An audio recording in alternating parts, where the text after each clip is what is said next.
Hey y'all, on my bench today I have a Silverface Twin Reverb.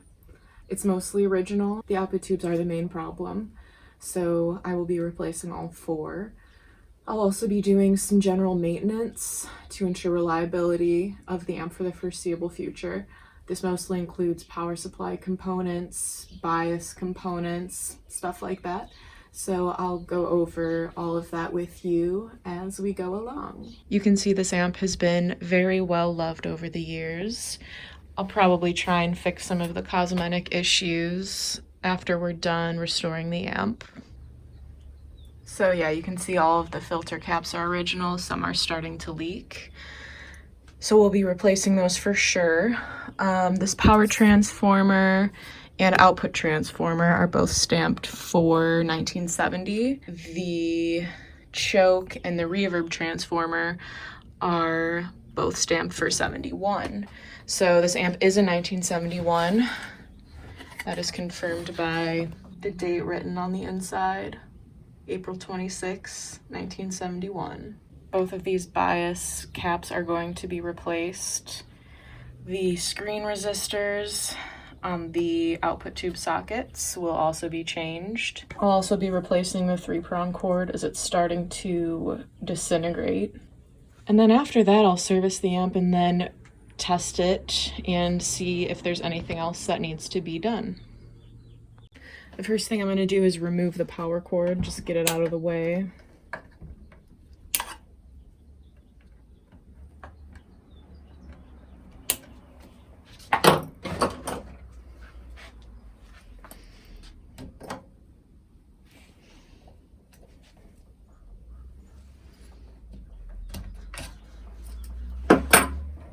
And I'm just going to go ahead while I'm here and replace these two bias caps. I'm going to replace them each with a F&T 100 microfarad at 100 volts. Another thing I'm going to do is add a ground lug to one of these transformer bolts just to make a bit better ground connection.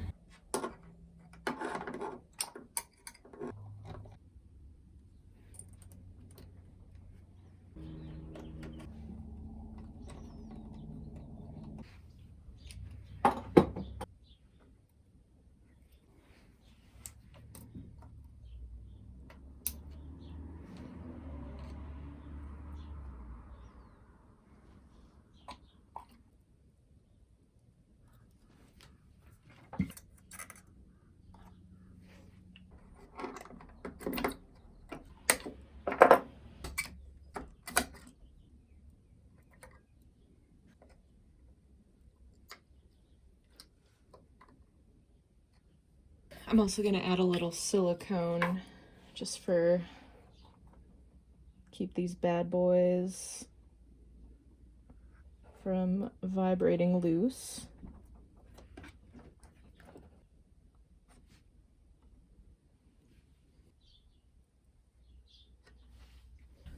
I'm going to move on and do the 4 screen resistors. These are 470 ohm 2-watt resistors. A man, the acts or projected in and of itself. I think what's interesting family is going through is the balancing act that so many people face every minute of what we're doing together. Was living on this planet in all the ways that we miss out, which is through duty and roles, comes to learn by the other.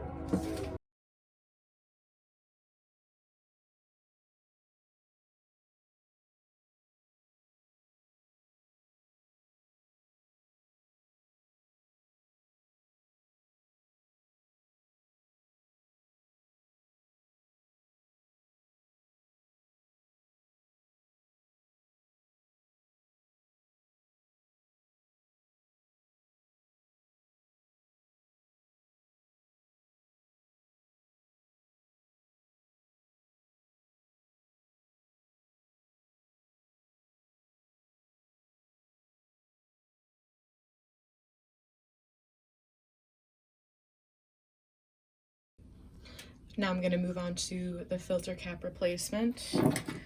I have two 100 microfarad at 350 volts, and then 322 microfarad at 500 volts.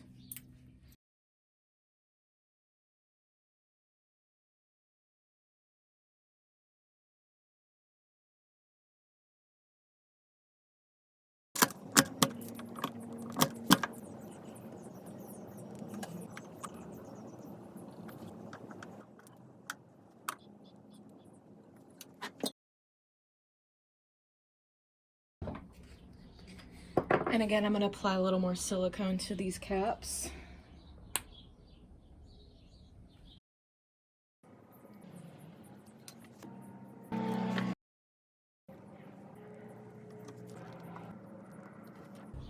And here we have our new filter caps. Now I'm going to install the new power cord.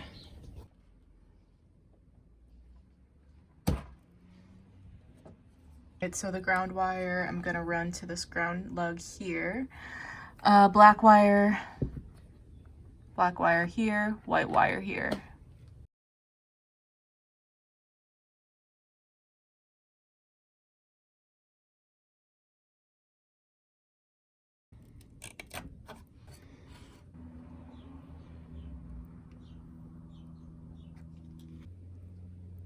Now I'm going to go down the line and clean all the jack switches and pots.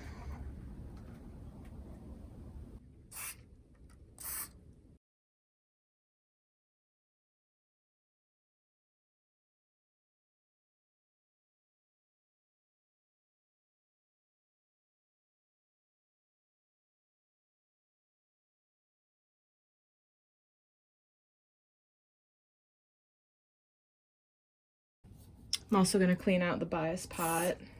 It's always a good idea to clean this pot out before you rebias.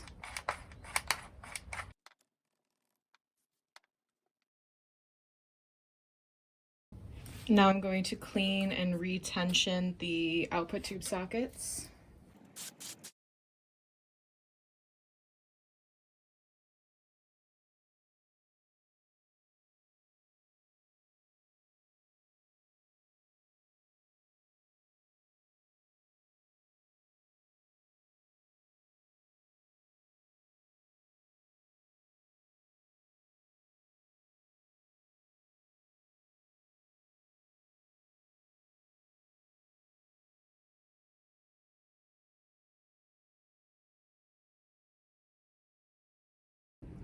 Now I'm going to clean all of the preamp tube sockets.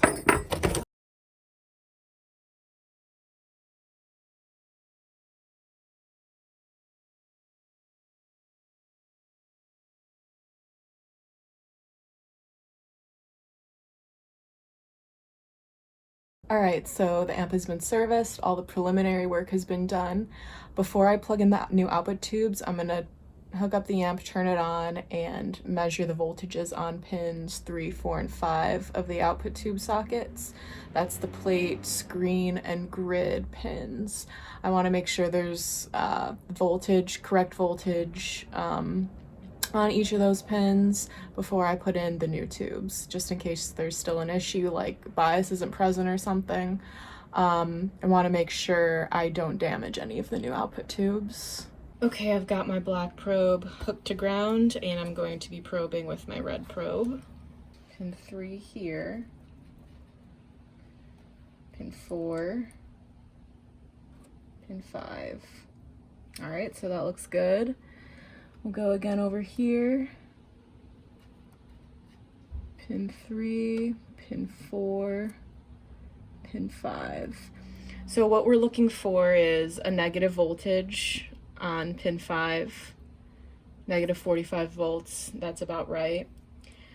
And then high voltage on pins 3 and 4. So here's 3, 4, and 5. So since all the voltage is looking pretty good, I'm going to go ahead and put the new output tubes in and we'll test the amp. Before I plug the output tubes in, I'm going to plug in my bias master, which reads current. I'm going to put one on each side of the transformer so I can read the bias current on each tube pair that's on separate sides of the transformer.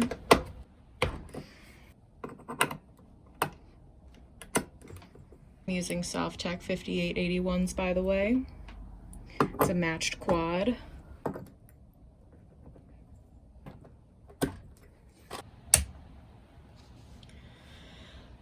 So on one side we have about 36 milliamps. The other side is reading about 27. So on this model of Twin, the bias control is a matching control. So it doesn't necessarily set the bias, it matches both sides of the output transformer, those tube sets. So on one side we have 28, the other side we have 37. So we need to turn this side down a little bit.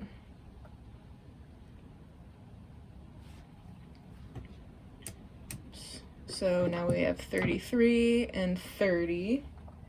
So let's get a little closer.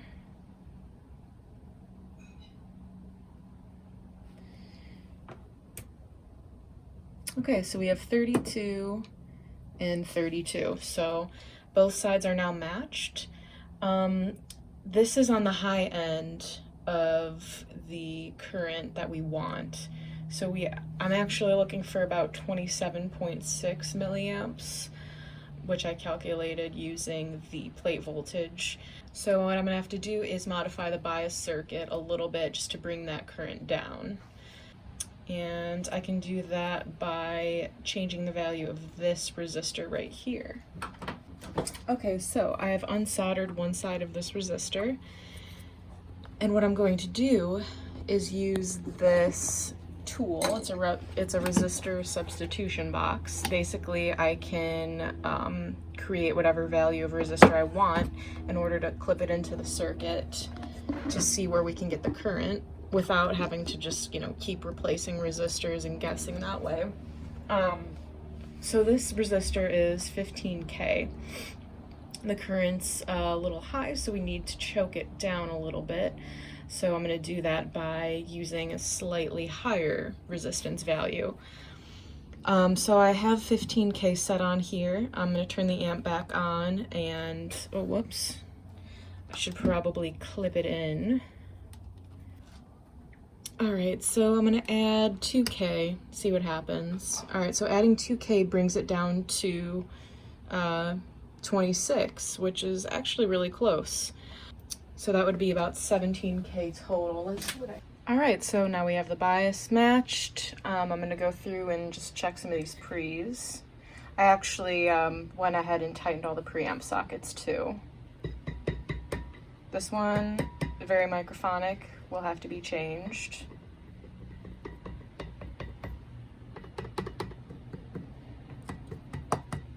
The other ones seem okay for now, so I'm just gonna change V1, and then the amp will be ready to test. All right, I'm gonna start with channel 1 here.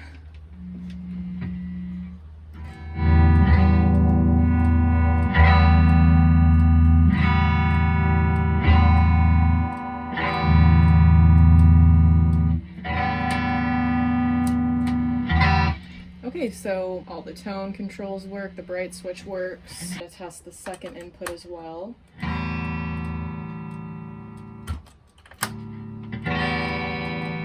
All right, so on a quick test, that channel works. Now for the vibrato channel.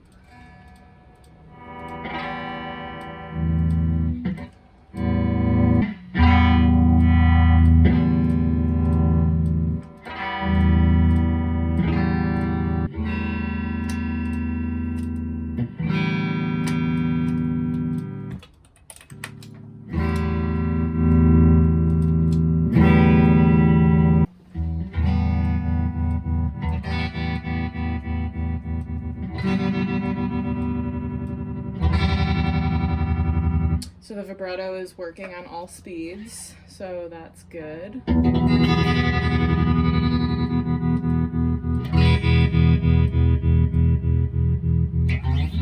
So some of you may be wondering why I'm leaving the cathode bypass caps in. A lot of the times we change those as part of the restoration process, but this amp is really sentimental to my client, and I think it'd be nice to leave it as original as possible so that he can enjoy it for what it is, really get the full experience. And you know, once these caps are, you know, any coupling caps, plate resistors, etc., whenever that stuff starts going bad, certainly will be the time to change those parts out. But I think for now it sounds really good, and I'm gonna leave it as is. All right, now for the cosmetic part. I'm going to put on a new handle.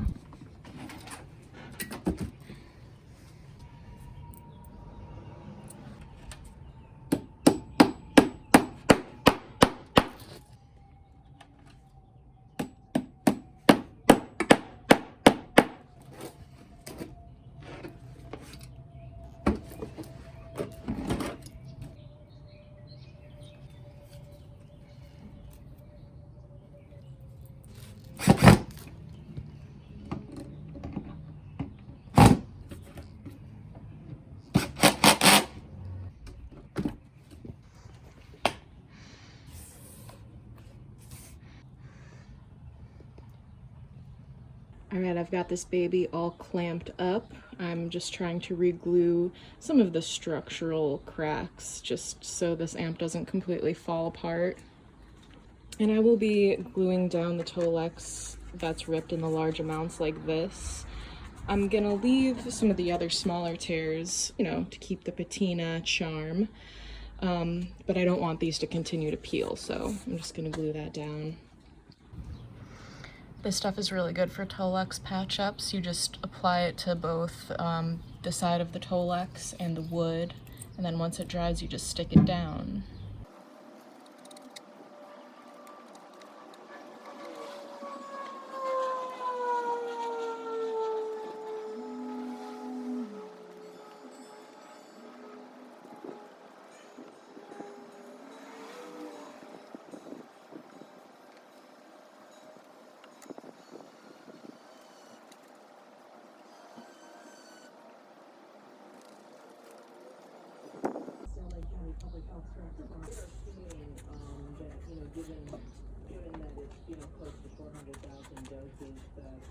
We should get anywhere between 80 and